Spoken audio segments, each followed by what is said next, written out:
Rema hari ini, Roma 5 ayat 5. Karena kasih Allah telah dicurahkan di dalam hati kita oleh Roh Kudus yang telah dikaruniakan kepada kita.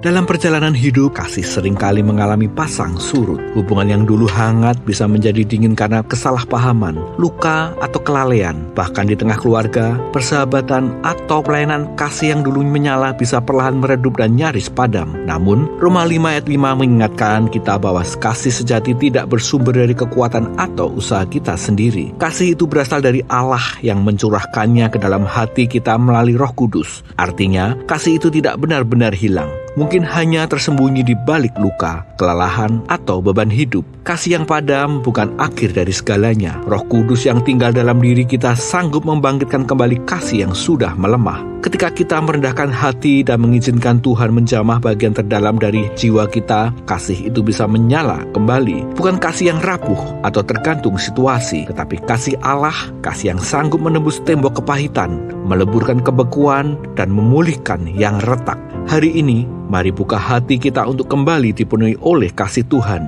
Mungkin ada relasi yang renggang, komunikasi yang terputus, atau luka lama yang belum benar-benar sembuh. Jangan menyerah, kasih Allah masih tersedia dan sanggup menyalakan kembali yang telah padam. Biarkan Roh Kudus bekerja dan izinkan kasih-Nya mengalir kembali dalam hidup Anda.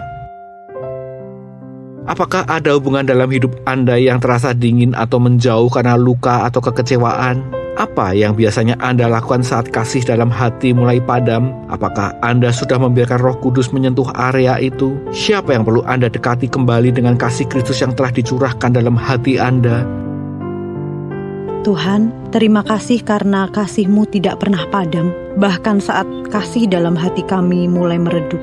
Jamahlah bagian dalam hidup kami yang terluka, dingin, dan lelah. Biarlah Roh Kudus kembali memenuhi hati kami dengan kasih yang memulihkan dan menghidupkan. Pulihkan hubungan kami, dan pakailah kami menjadi pembawa kasih-Mu bagi sesama.